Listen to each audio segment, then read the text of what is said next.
खेम जी, आपसे एक चीज़ मैं पूछना चाहता हूँ। जो ये 2016-17 फाइनेंशियल ईयर के लिए जो रेलवे बजट आया है, उसमें आपको सबसे मुख्य चीज़ें क्या लगी, जो सबसे अच्छी लगी हो आपको? जी, मैं आपको बताना चाहता हूँ जो 2016-2017 का जो बजट आया है, वो पहली बार बहुत सारी ऐसी चीज़ें उसमें की गई हैं जो पहले बजटों में नहीं हुई। उसमें जो प्रमुख चीज़ है वो ये है, ना ही जो माल भाड़ा है उसमें वृद्धि की गई, ना ही यात्री भाड़े में वृद्धि की गई। तो किसी भी तरीके से देशवासियों पे एक्स्ट्रा बोझ नहीं पड़ने वाला है। जैसी सुविधाएं उनको पिछली बार मिल रही थी फाइनेंशियली, वैसी ही सुविधाएं उनको इस साल रेलवे से मिलने वाली हैं। ये बहुत बड़ी बात है, क्योंकि जब माल भाड़ा नहीं बढ़ा है तो उससे महंगाई भी नहीं बढ़ेगी, तो लोगों को ना डायरेक्टली ना इनडायरेक्टली इम्पैक्ट पड़ने वाला है।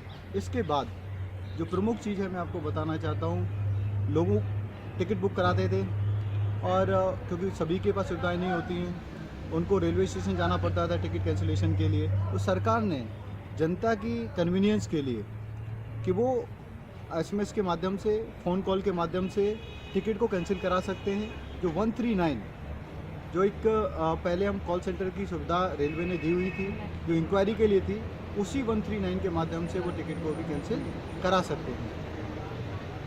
अंदर करके करिए भैया वो आप।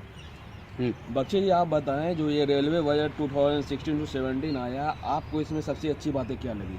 भैया जी, सबसे अच्छी बात तो ये लगी कि हमारे लिए लोअर बर्थ रिजर्व हो गई हैं 50%। मेरे जैसा बंदा ऊपर नहीं चढ़ सकता, सीढ़ी चढ़ने मुश्किल होती है। अब हमें क्या है कि अपनी उम्र लिखनी है और हमें लोअर बर्थ की रिजर्वेशन भी लेनी है और आराम से हम यात्रा कर सकते हैं। इससे बड़ी मुझे और कोई सुविधा नजर नहीं आती। जो हम बुजुर्गों के लिए, जो 60 साल से प्लस हैं, या जो सीनियर सिटीजन हैं, या महिलाएं हैं, खासकर जो बच्चे वाली हैं, या जब जो ऊपर नहीं चढ़ सकते, उनके लिए नीचे की जो सीटें रिजर्व करी हैं, वो हमारे लिए बहुत अच्छी बात लगी। मैम, इस रेलवे बजट में आपको सबसे अच्छा पॉइंट क्या लगा इस रेलवे बजट का?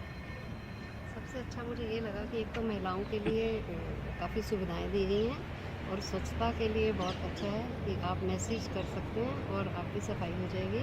और बच्चों के लिए सबसे ज़्यादा है कि बच्चे अपनी पसंद का खाना खा सकते हैं और किसी भी स्टेशन पे अगर आप हो और आपको वहीं के ही खाना जो है वो आपको मिल जाएगा।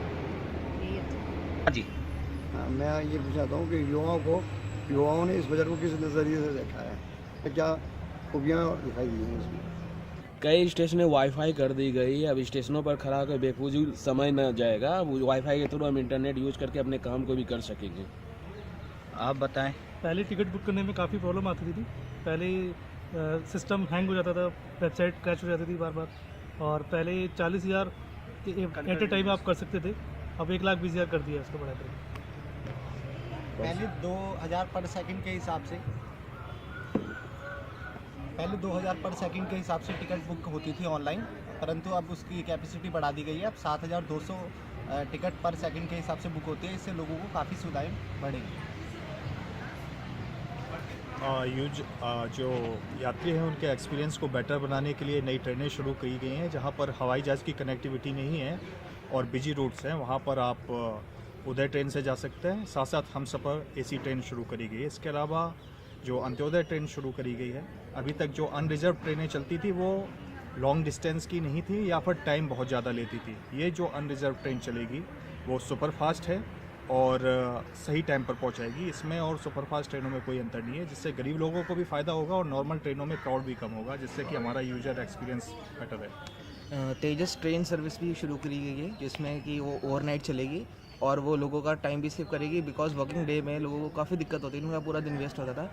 अब ये ओवरनाइट सिटीज़, इंपॉर्टेंट सिटीज़ को कनेक्ट करेगी, तो उससे लोगों का टाइम भी बचेगा और उनका फ़ायदा भी होगा।